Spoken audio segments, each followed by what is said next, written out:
This week on the Four Rivers Ag Report, well, thank goodness farmers now have cell phones, or else I would have never been able to talk to the Four River crop guys about the harvest.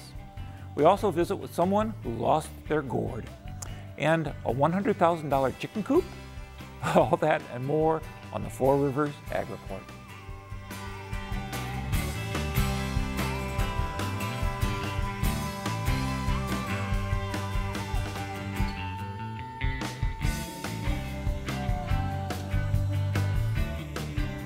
Welcome to the Four Rivers Ag Report. I'm Fred Peralta. Where was this weather in June, or July for that matter? The crop would have been so good, you guys would have been lighting up your cigars with $100 bills. No, you wouldn't. I haven't found a farmer yet who would willingly let go of a nickel, not to mention $1. But after the summer we had, I find a new deep down appreciation for each and every rainstorm. So this week is our visit with the Four River Crop Report guys, and they have some interesting results to talk about. But first, let's see what Monica Becker has in our agricultural news. Monica? Thanks, Fred. As you'll hear in a little bit, most of the harvest is wrapping up around here and around the state. The USDA crop survey released on Monday shows that corn statewide is mostly done at 87% harvested, up 7% from last week, and way ahead of last year's 60% and the 5-year average of 53%. Locally in the East Southeast District, we are almost done with corn at 96% harvested. Soybeans are a bit slower in developing, and the rain is making harvest a bit tricky. Statewide, soybeans are at 98% dropping leaves, up 1% from last week, and 69% harvested, up from 47% last week. We're seeing pretty much the same thing around here. East Southeast beans are at 96% dropping leaves and 56% harvested. As far as the water table goes, drought? What drought? Topsoil moisture is rated at 5% very short, 14% short, 78% adequate, and 3% surplus. Subsoil is rated at 9% very short, 44% short, and 47% adequate.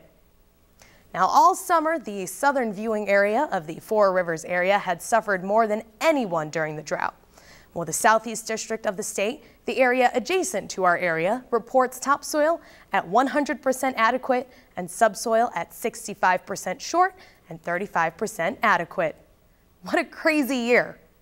But the USDA isn't done. The National Agriculture Statistics Service of the USDA has begun to mail questionnaires out to farmers to assess county-level yields on several crops across the state.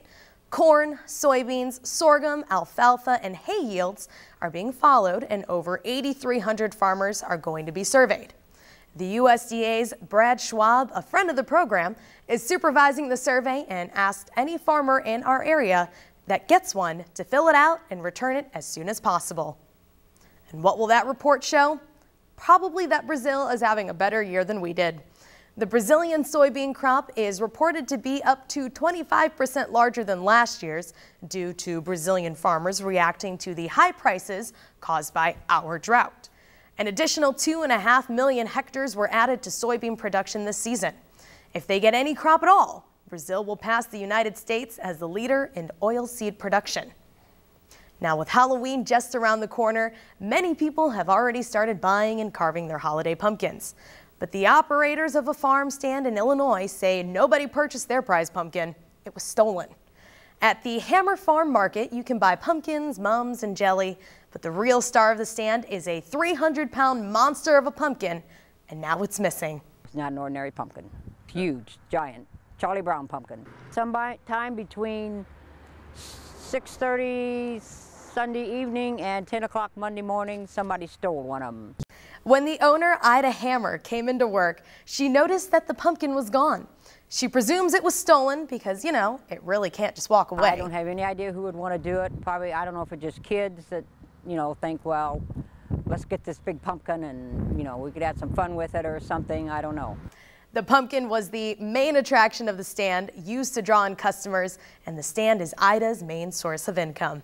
And right now, all Ida wants is her pumpkin back.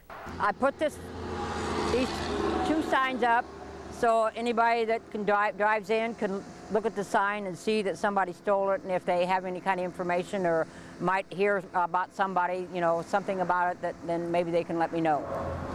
You're going to get caught. The estimated value of a 300-pound pumpkin is only $40 to $50. Now, you've heard of finding a needle in a haystack. How about finding a diamond in the rough? Pile of corn kernels, that is. Lindsay Servert has the story. At the Twin Cities maze, the journey now has more meaning for the Millers. We always end the night in the corn pit. Jumping into the giant bin of corn has become a tradition for Carrie Lynn Miller and her 3 kids. I said, the sign says you should take off all jewelry and empty your pockets. And she said, oh, that's a good idea. I literally just went like this, and it just like slipped right out of my hand. Her wedding ring, just fitted with a new diamond, had disappeared into the sea of kernels. With 7 semi-loads full of corn, 3 feet deep, there was really only one way Carrie Lynn had any hope of finding her wedding ring. Dale Webb runs the nearby rock climbing wall. This is a metal detector that we use. And has come to the rescue before, and so has the maze owner, Bert Bauman. One of the products that you can get out of the corn is starch. Starch makes your hands slippery. Together they all searched what seemed to be a hopeless feat until I got a blip, so I started digging in that area. And said, you won't believe it, we found it. all the people in the corn pit erupted in applause. You always hear that needle in the haystack. It's now the ring in the corn pit, you know. We do call it kind of the miracle of the ring. Thank goodness they found the ring. She might have gotten an earful from her husband. That's it for this week. I'm Monica Becker. Thanks, Monica. Now to the Fore River Crop Survey. We've done this every month since March, and we've been following these same farmers to see how they've done. So first, we'll go to the mouth of the north, my friend Bob Stayan. Bob is up by Sedoris, and Bob, how are you coming along? And now to the mouth of the north, my friend Bob Stayan. Bob is up by Sedoris, and Bob, how are you coming along? Well, you know, Fred, we are running a little different schedule than the community. The community's pretty well done with harvest, but we are not. Well, how's that? Why's that? Well, we had some full-season soybeans, and we had sprayed them with fungicide, which kind of kept them a little bit greener, a little bit longer. However, there are beans left in the community to harvest, but we are probably about 2/3 through our bean harvest. Okay, so how are the beans looking? We are growing seed beans, and we're very happy. The quality seems to be good. It's a little bit of a challenge to harvest in between the showers we've had and to get the moisture down where it needs to be to go into storage, but so far so good. So how was your corn? When did you finish up? Actually, Fred, we are not finished. We have quite a bit of corn left. We are doing the white corn, and we are storing it. Okay, you are storing. We've been concerned about the aflatoxin, and because of the aflatoxin potential, we're testing every field and finding that the levels are very low. In fact, I just got a test back this morning that was 0. Oh, can't get better than 0. No. So we wanted the corn to dry in the field and thought that would give us an advantage in being able to get it processed and into storage. And so far, it's working pretty well. So we've got about half of our corn left to harvest. What's the bushels per acre you've gotten so far? Well, on the soybeans, we had a field, 100-acre tract that was pretty close to 60, which was really a surprise. Yeah, that's good. They were non-GMO beans, and they were eligible for a little bit of a premium, so that was a good surprise. Then we've gotten into some of the seed beans, and they are from 42 to 52. We've been into some corn that has been in the 120 to 125, and we've seen a couple fields that have been a little bit better than that. But really? Probably need to reserve some of my thoughts until we get finished, because there just is a tremendous variation in watching the combine yield monitor. It's in the field the other day that I was running the combine, it varied from 50 to well, pretty big numbers, which really brought the average up. So, well, Bob, thank you so much. We'll be talking to you real soon. And now it's our old friend Tim Lenz. And Tim, how does things looking on your end? Well, actually, the land is looking fairly bare.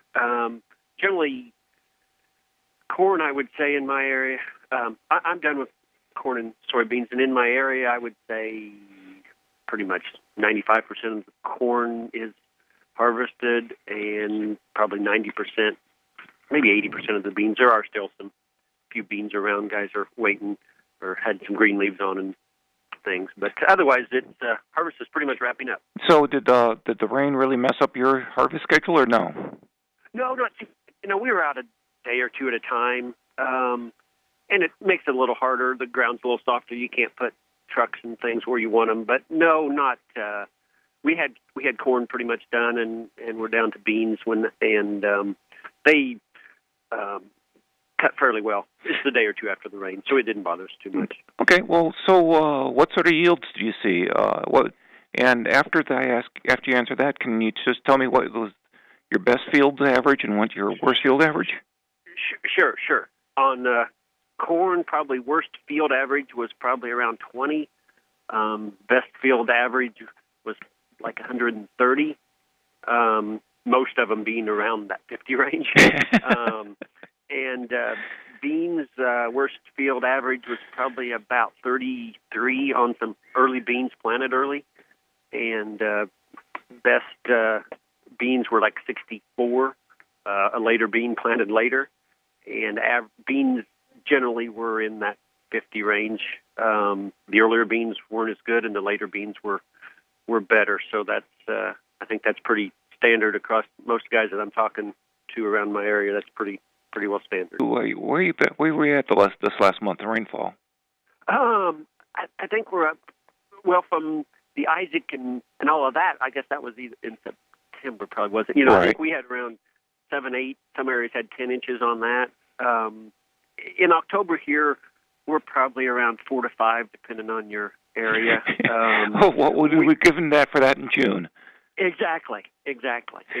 So now it is starting. We missed the rain there a couple of days ago that they were predicting heavy rain, but now it will get muddy. The ground's still kind of soft. We're venturing back out, working ground a little bit. Mm-hmm. Other people are too, but it's working fairly well. Additional rains now will make it pretty muddy. So are you going to till, or are you going to no-till? I am never real enthused about tillage. So, we run a vertical tillage thing over stalks. I'm kind of waiting to maybe strip till some bean stubble going into corn.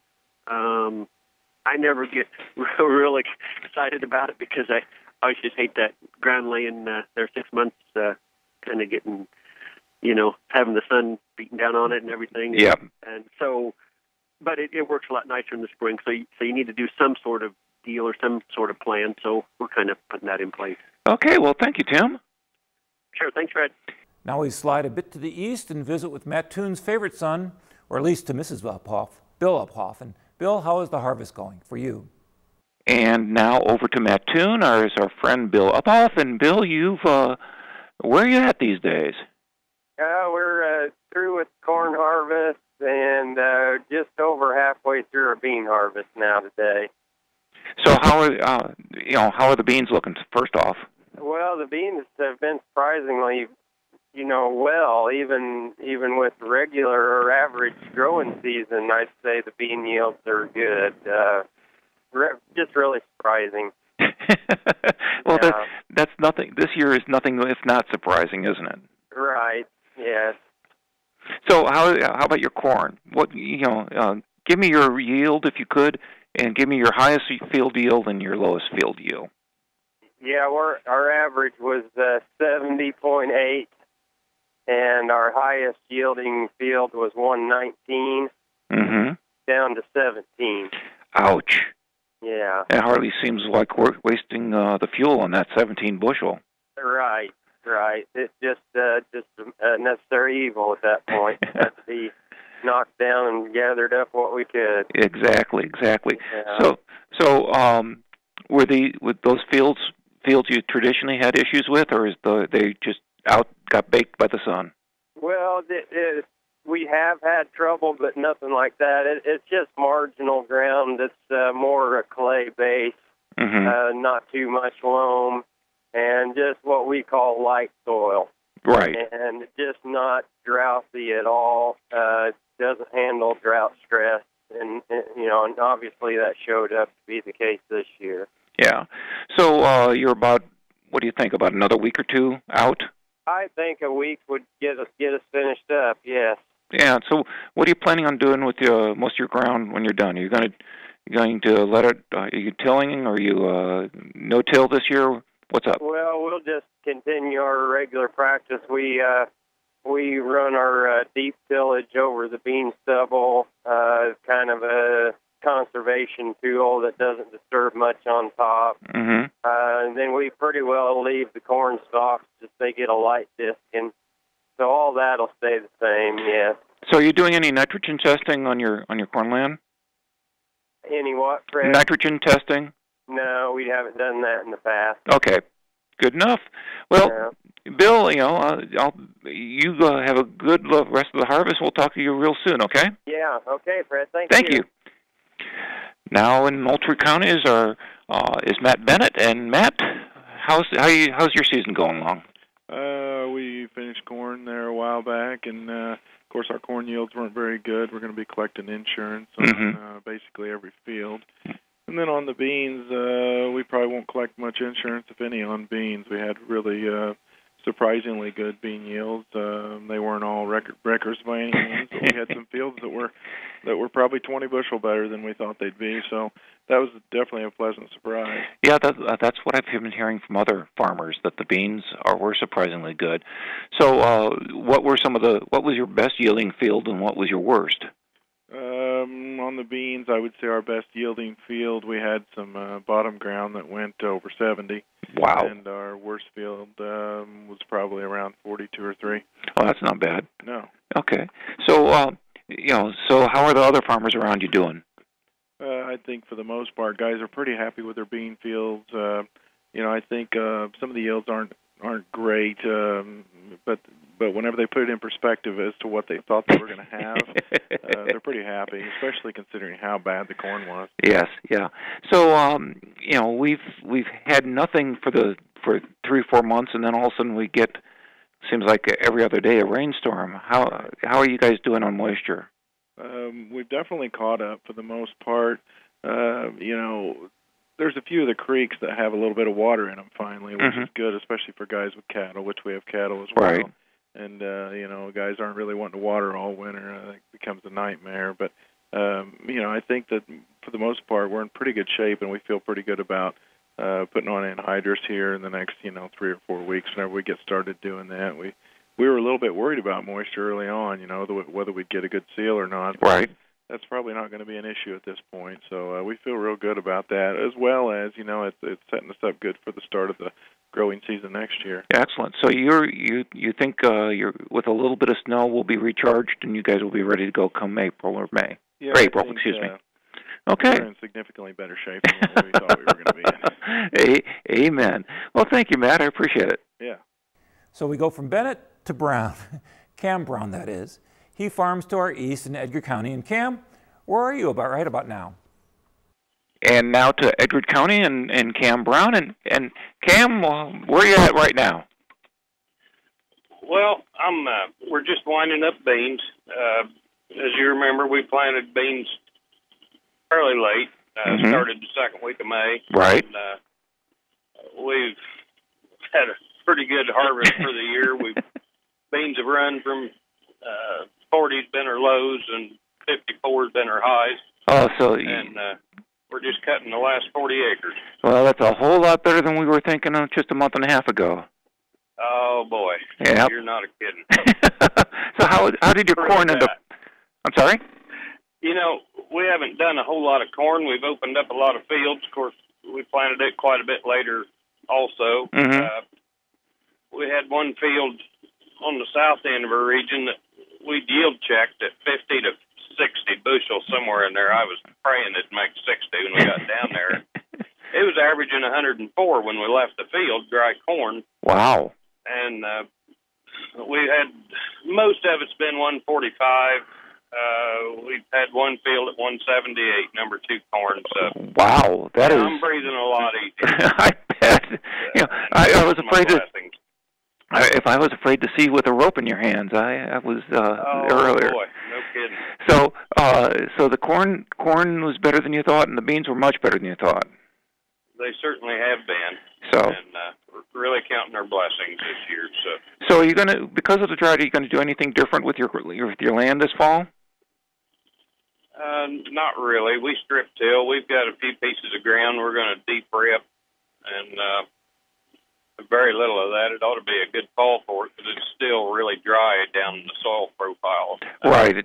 Down deep, it's still not up to speed. So. Yeah. So if we can afford the points on the ripper, we'll rip a little ground and strip till the rest. Okay. So, speaking of rain, have you, around here we've seemed like it's every couple of days we got another storm. How are you doing?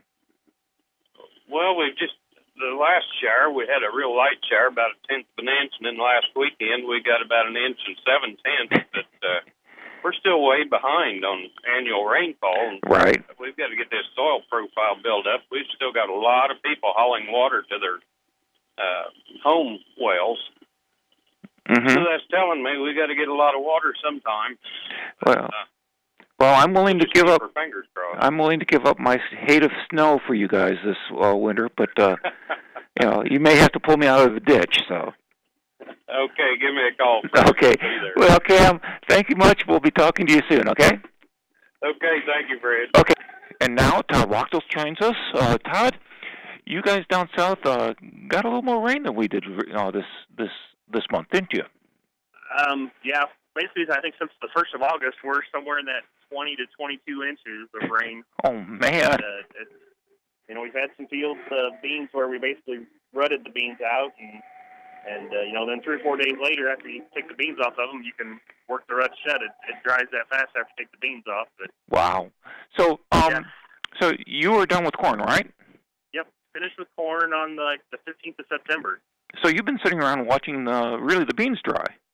Pretty much. Well, we've got a lot of tillage work done in between that time, but yeah, we basically waited a whole 2.5 weeks after we got finished selling corn to start cutting beans, and we've had to cut our beans in reverse order of planting because our April beans were still holding on to green leaves and green stems, and our May beans were ripe and dry. So you did the fields in reverse. So what did you find as far as yield goes? Well, I think at least 8 years out of 10 around here, our April beans are going to be our best beans, but this must have been one of the 2 years that it's not. The May beans are probably going to average 15 bushel more than our April beans. Wow. I would guess. Our May beans are in that 45 to 50 bushel range, and the April beans are probably going to be more like 30 bushel beans. Okay. So how did the corn end up looking for you besides bad? It was kind of all over the board. I mean, it was mostly all bad. We ended up with like a 38 average. We had some bottom ground that was pretty normal that went 185, and we had a 60% of our acres that averaged in the low 20s. So, and that includes several fields in the below 5 range. Wow. So you won't mind seeing this year pass by in the rearview mirror, will you? No. So what are you up to?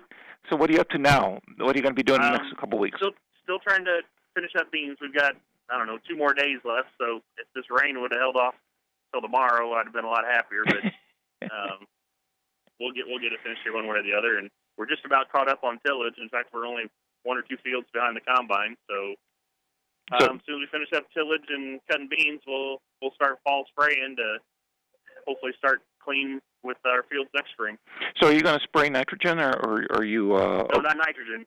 Just herbicide. Okay. So yeah, we're a little too far south for fall anhydrous. So okay. Well, thank you. Put all that on in the spring. Well, very good. So okay. Well, good luck with the next couple of days. All right. Hey, thanks a lot. Not a problem.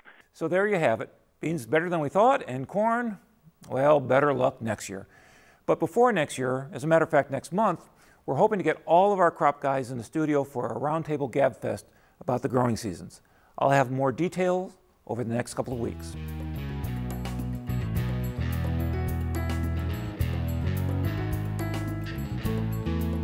And finally, from the If You Have to Ask, You Can't Afford It department, every year the Neiman Marcus store comes up with luxury items that are aimed at the 1% of the 1%. And this year is no exception, especially since it costs a lot of scratch. I present to you the Chicken Coop, a custom-built, one-of-a-kind chicken retreat with a nesting area, a living room for nighttime roosting, a brooding room, a library filled with chicken and gardening books for the visitors of the humankind, and, of course, an elegant chandelier. What chicken coop would be complete without a chandelier? This butternut chicken palace also comes with a raised herb garden and 6 hens, hopefully of the golden egg-laying variety. The price? A mere $100,000. At that price, it better come with a deep fryer. Well, that's it for this week. Work hard, be safe, and enjoy the beautiful sunsets. I'm Fred Peralta, and thanks for watching the Four Rivers Ag Report.